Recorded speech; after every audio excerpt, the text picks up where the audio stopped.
Hi everybody, my Ask Me Anything live chat and giveaway is about to start soon. If you're there while I'm getting everything set up, please be sure to leave a comment, hop on and say hello so that I know that you're with me. Everyone that asks a question or leaves a comment will be eligible to win a special prize tonight. And who knows, there may be more than one giveaway going on. So because I am on my cell phone and I can't always see comments on my phone, I am also right now going to try to pull this up on my laptop and my iPad so that I definitely don't miss any comments tonight. My plan is to be on here from now, which is 7 o'clock Eastern, through around 8 or 8:15 p.m. So as long as I am getting participation, I will be on for about an hour, up to an hour and 15 minutes.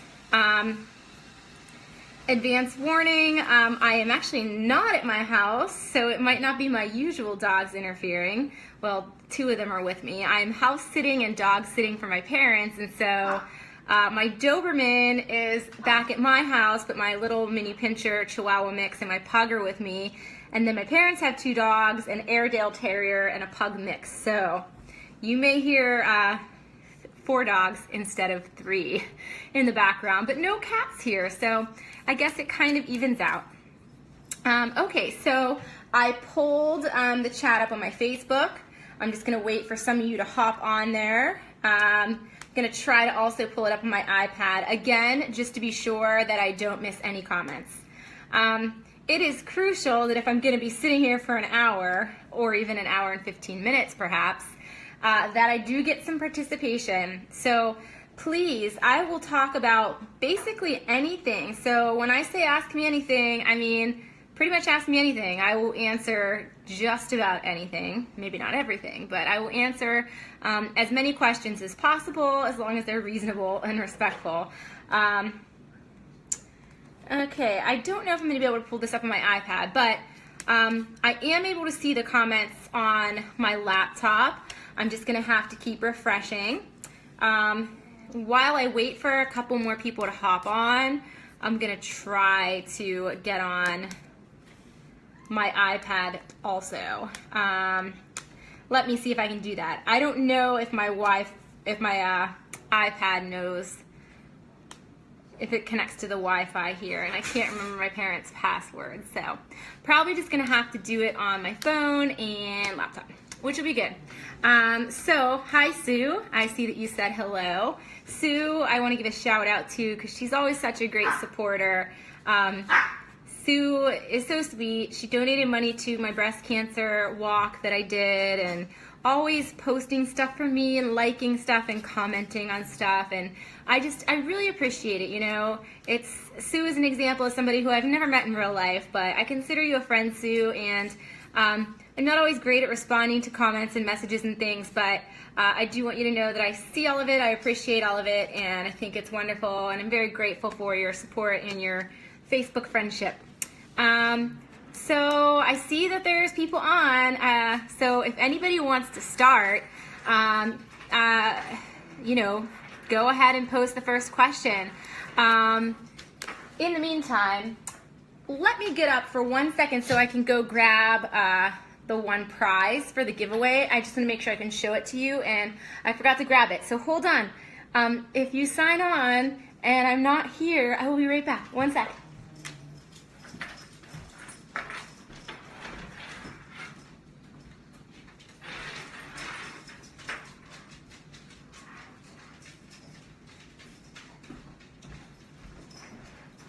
Okay, here I come, folks. I'm back. So, for those of you that are on, anyone that leaves a comment or asks a question will be entered to win. One of the prizes is this. It is 4 joints, freedom to move, natural cream for joint health, okay? And it's the full size, so you know, it's worth trying. I've tried a sample of it. It's pretty awesome.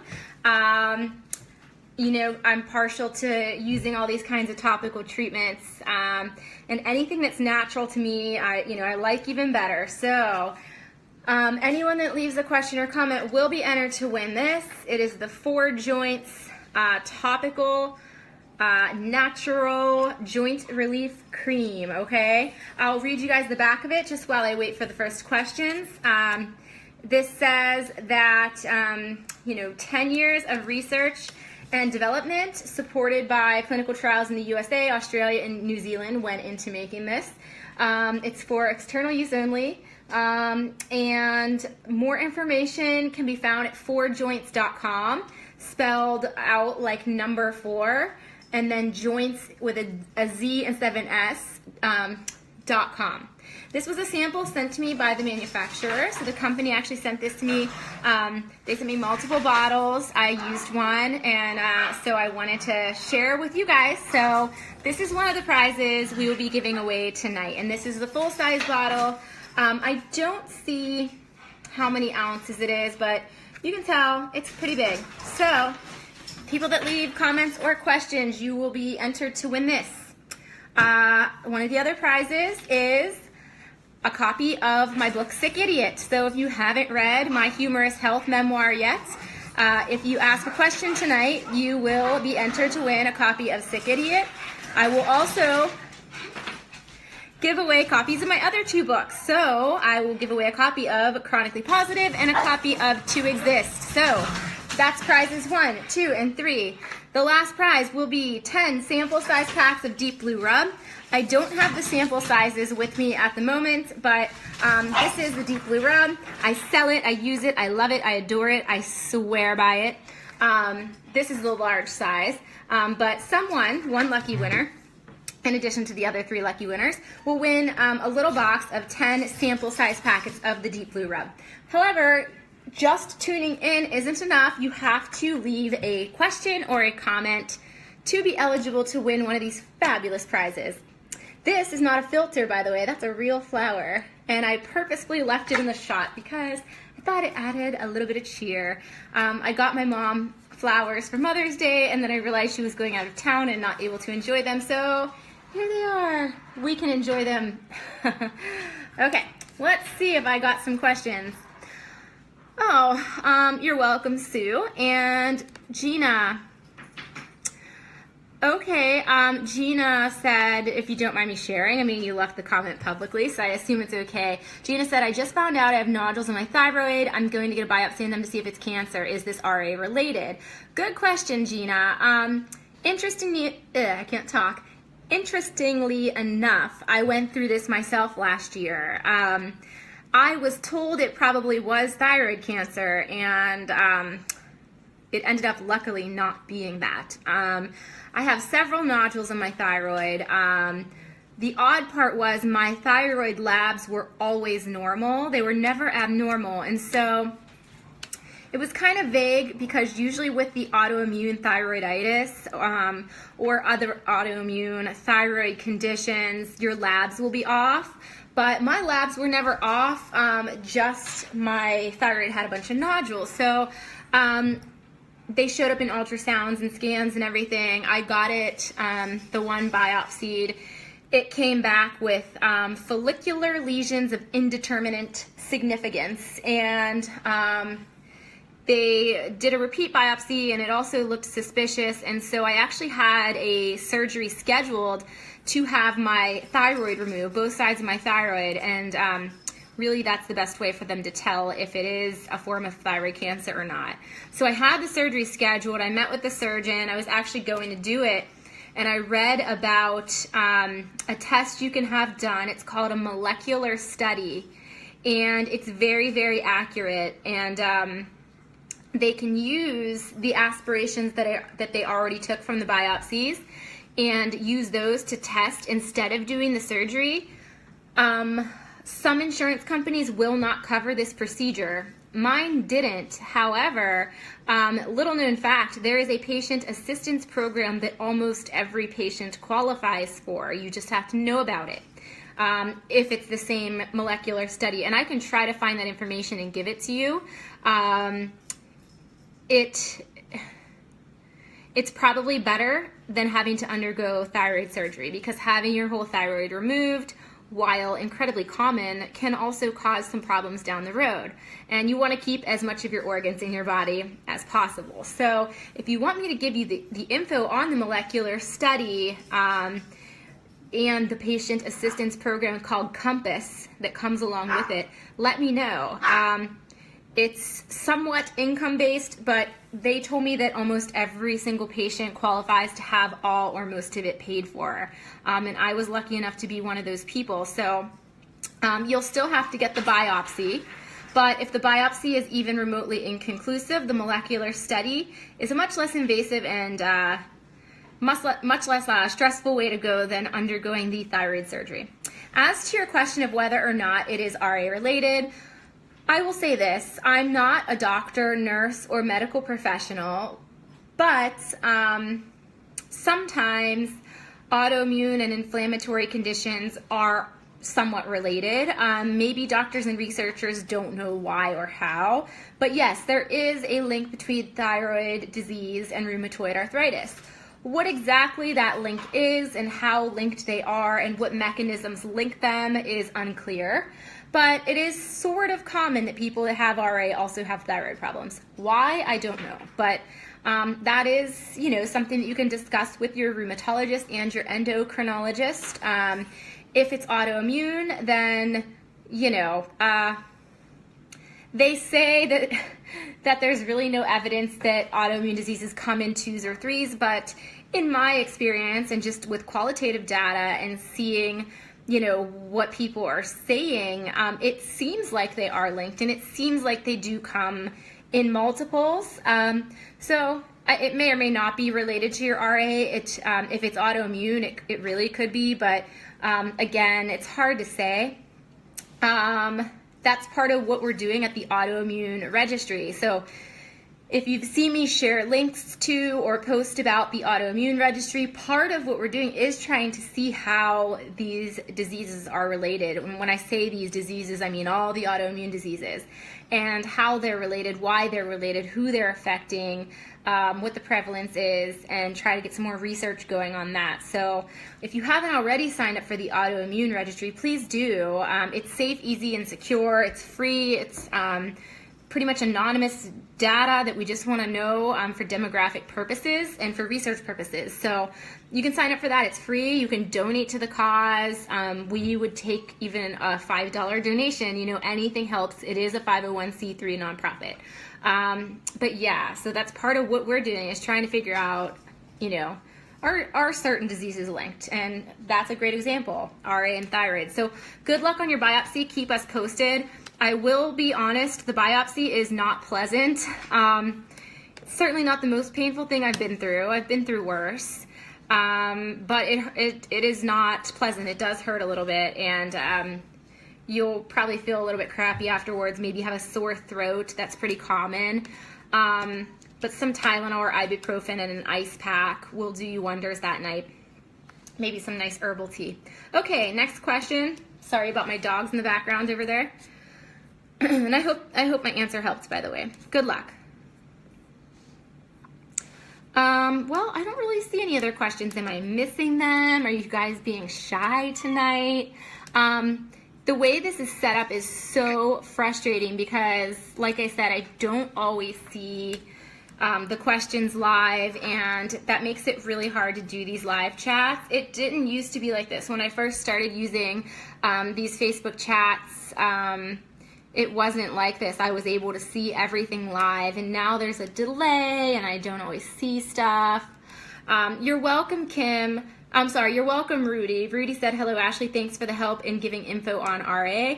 You're very welcome. Hi, Kim. Thank you for telling me to be strong. I'm fine. I do think that being strong is really an important part, though, of living with chronic illness. And I'm going to have to post the link today or tomorrow, but I just wrote a piece for Healthline about the things I can't live without in managing my RA.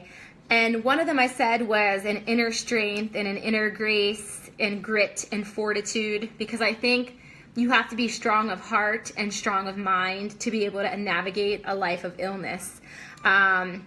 So I think that, I don't always feel strong, but I do think that trying to have that kind of inner strength is a really important quality, especially when a lot of us feel like we don't have physical strength. You got to be strong mentally and emotionally and spiritually when dealing with RA and other conditions. Sue, you can try to do the registry.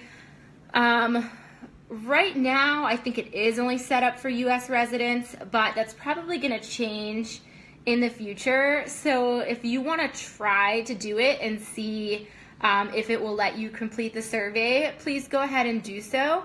You can let me know if you do try. I think right now it's just for U.S., but I could be wrong.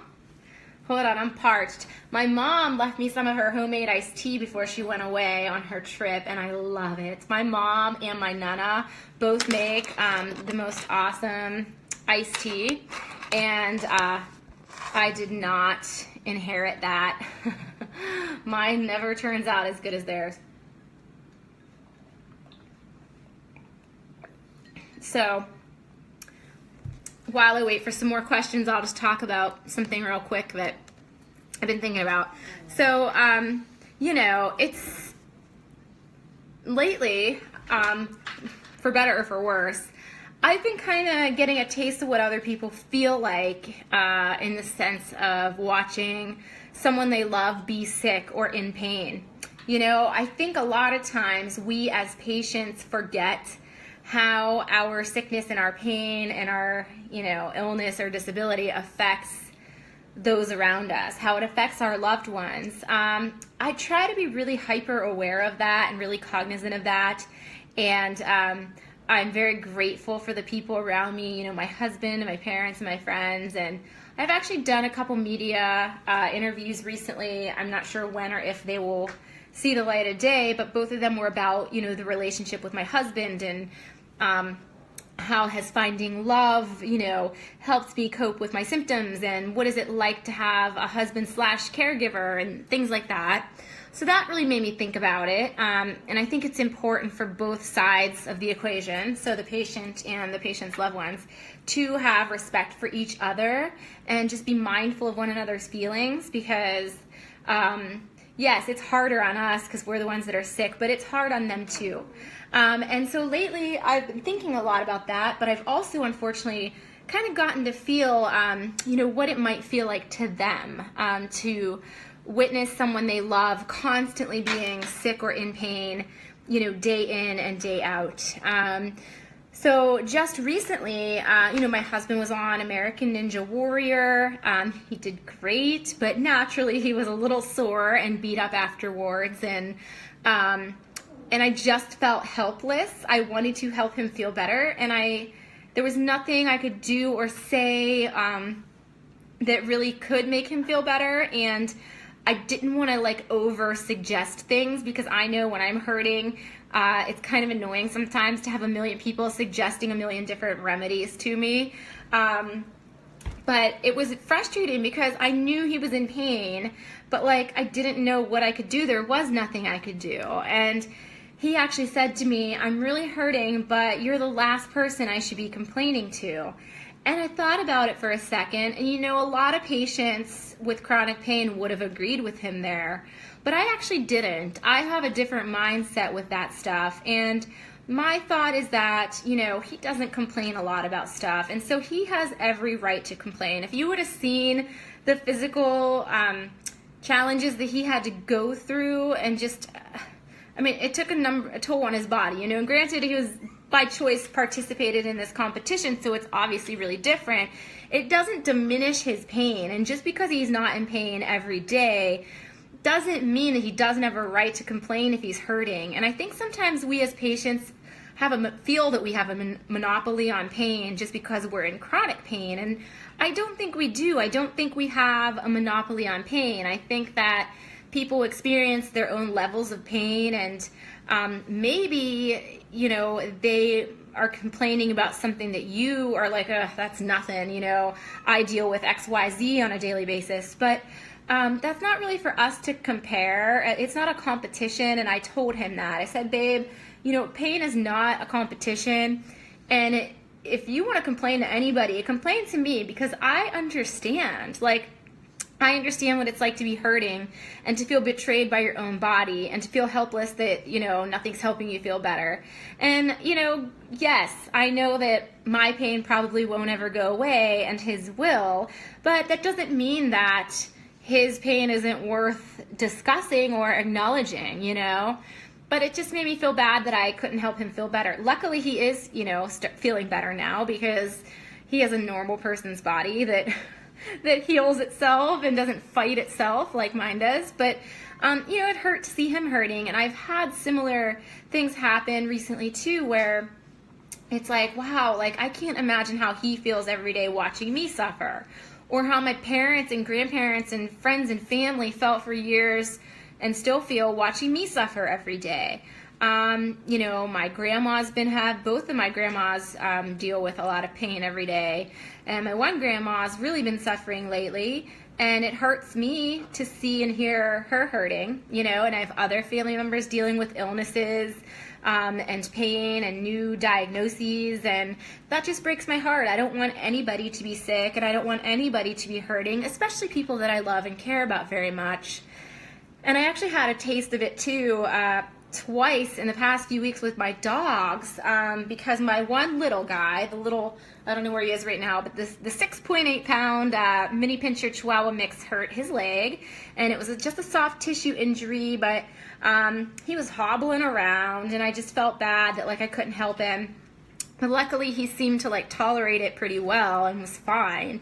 But today my Doberman, my big 100-pound Doberman Brutus, was really not doing well. And I felt so helpless, because it's like I don't know what exactly was hurting him, and neither did the vet. And that was a problem. I had to take Brutus today to the animal emergency room, and because he wasn't urinating all day. He wouldn't urinate. He kept laying down, which sounds like normal for most dogs, but it's not at all normal for him. He was walking sort of gingerly, like something was hurting, panting all day, not excited to see me, very lethargic and out of sorts, very fatigued, just not himself at all. And I took him, and he had to get all these x-rays and blood tests, and luckily everything was normal, so nothing seemed like an emergency or urgent, even though it cost like $500. But, you know, the vet said, you know, this is a head scratcher, because I can see that he's not feeling well. You can visibly tell that he's hurting or sick and just not feeling good.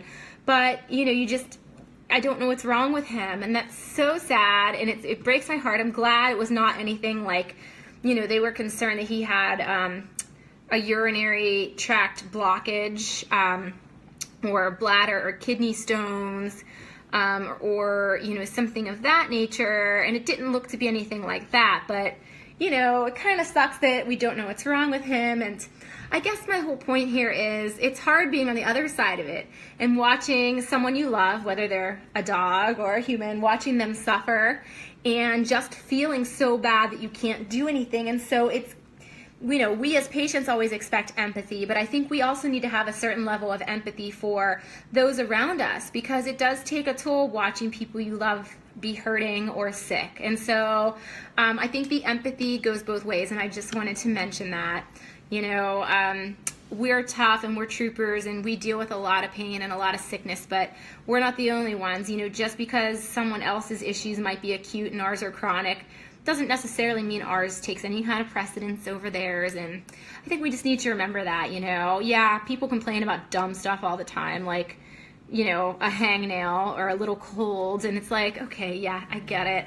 I live with flu-like symptoms every day of my life, but you know, so I'm not saying that it's cool that people complain about nothing, but, you know, pain is pain, and we have to respect that. I'm done preaching now. Just waiting for some questions here, man. Okay, good. I'm finally seeing some. Sorry, I'm going to be a little behind on the questions just because of the issues I'm having here with technology, because it's technology, and you know how that goes. Ken. Hi, Ken. Just reading your comment now. Okay, I'm going to read Ken's comment because I don't know if I can really fully answer it, so maybe some of you can chip in with your opinion. Ken said, I went to pain management Monday. He left my pain meds the same, but when he found out I was taking 1,000 milligrams of naproxen a day, he immediately took me off naproxen and put me on 2 drugs that are to be taken together that I've never heard of. Have you heard of these meds? I'm going to butcher these names, but have you heard of these meds? Misoprostol,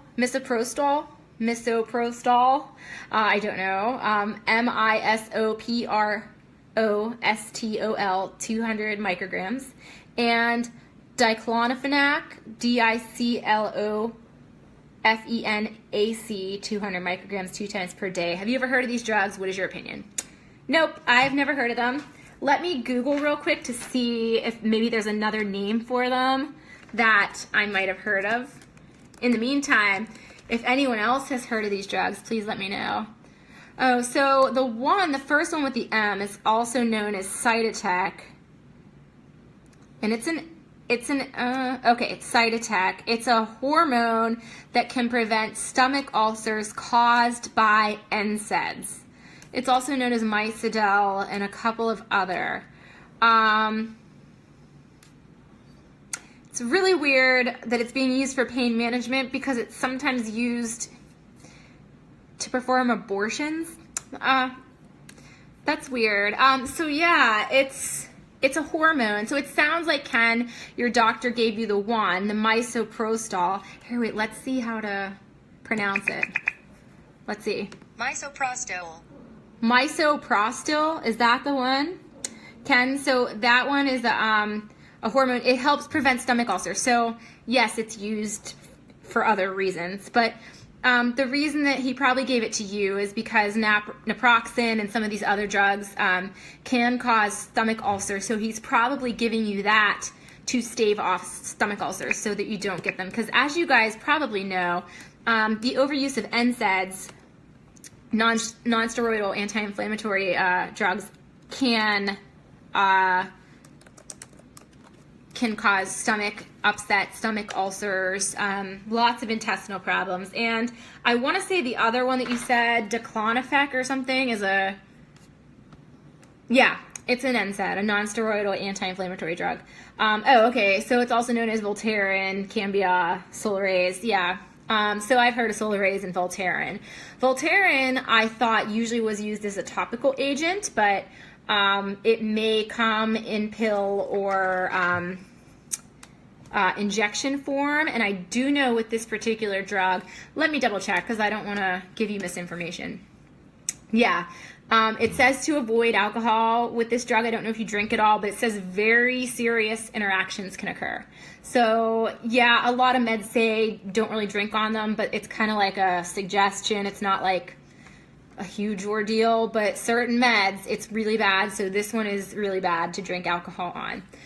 So you asked my thoughts on them. Well, since I just heard about them right now, I don't really have thoughts on them, but I will say this: if you ever have alcohol at all, then I would ask maybe for a different option, a different NSAID, just because I wouldn't risk it. I mean, I'm a social drinker. I enjoy my wine.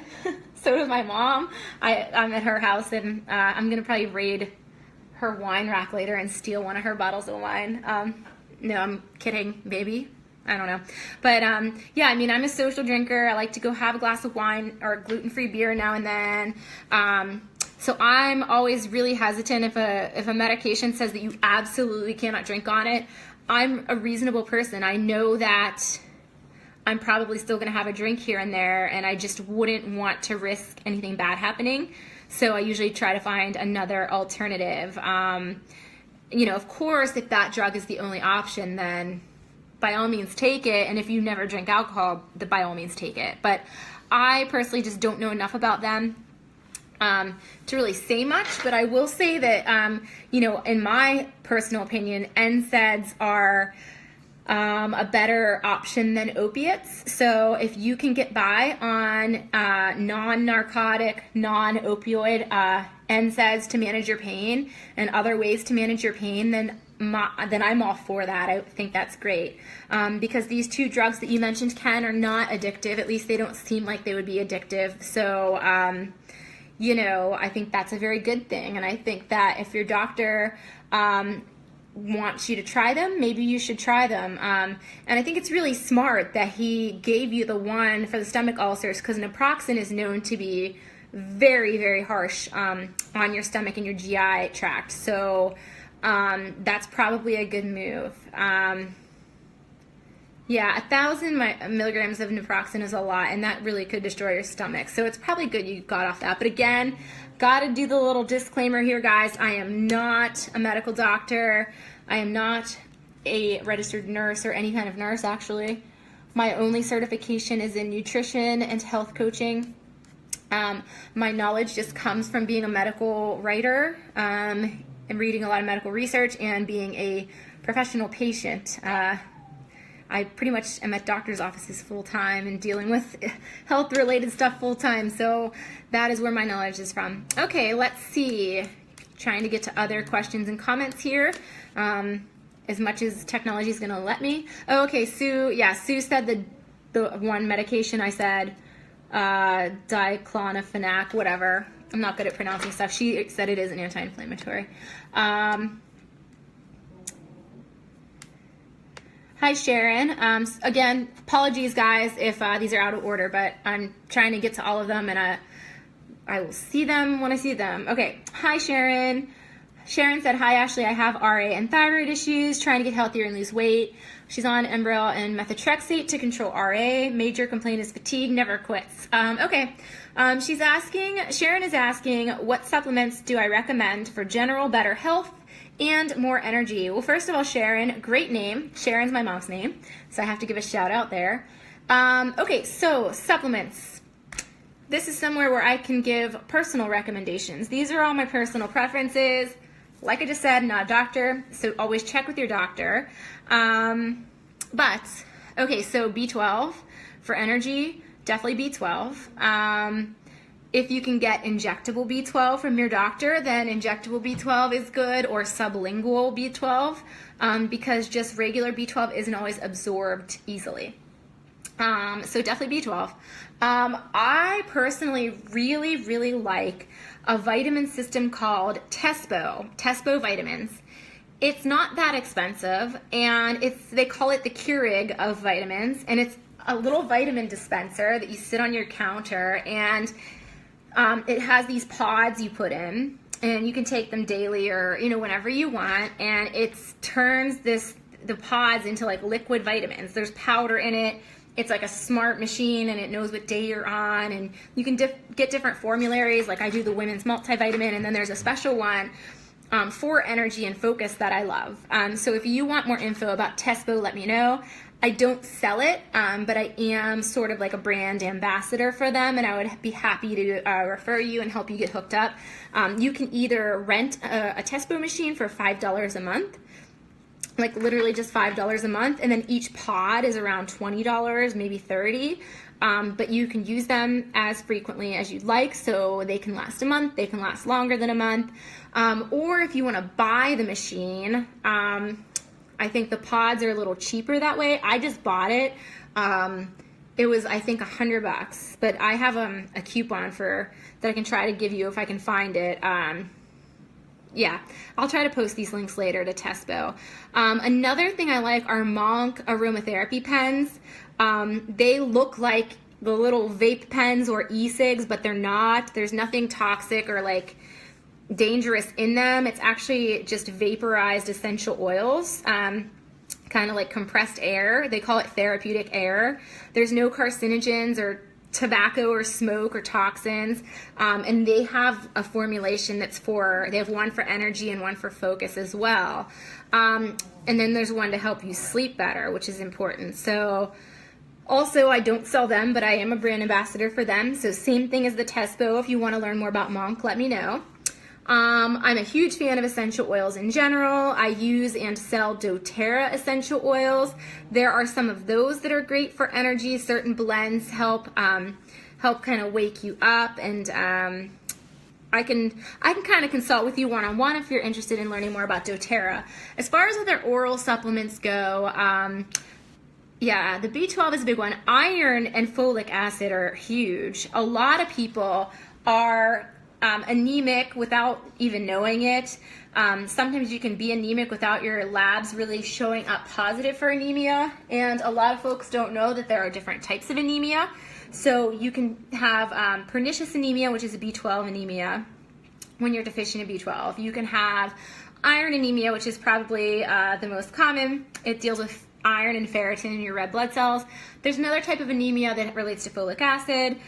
So your best bet, take folic acid, take iron, and take B12. Those should help with energy. I said the monk, I said the tespo, I said the essential oils.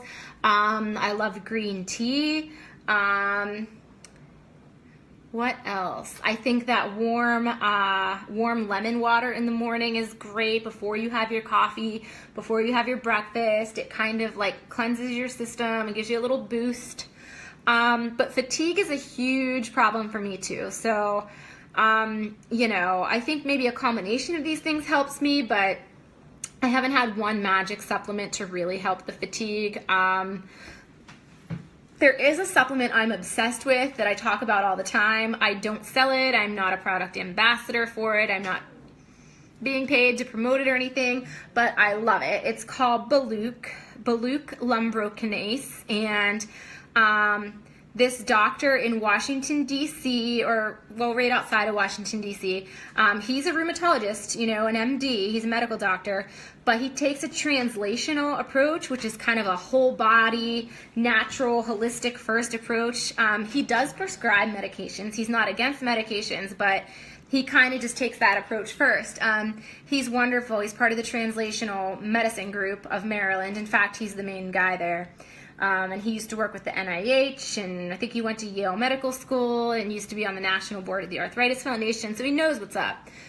Anyway, he put me on this whole big protocol, and I really want to go back to him because I actually went into full remission for like a year and a half, 2 years on his regimen, and my fatigue was vastly improved. But one of the main things that I did through him was this supplement called Baluch lumbrokinase, and I'll actually type that out in a comment right now, so you guys can see it because it's spelled really oddly. There's a few different brands of it if you search on the internet or on, you know, Amazon or whatever. I usually just look for it wherever it's the cheapest. I don't buy it through my doctor or anything. I just, wherever I can get it, I get it. Sometimes I'll order it through my doctor just for convenience, and so my flex spending will pay for it, my health flex spending account, but much more expensive than the other supplements I recommended. But it definitely helps with RA inflammation and other autoimmune type symptoms.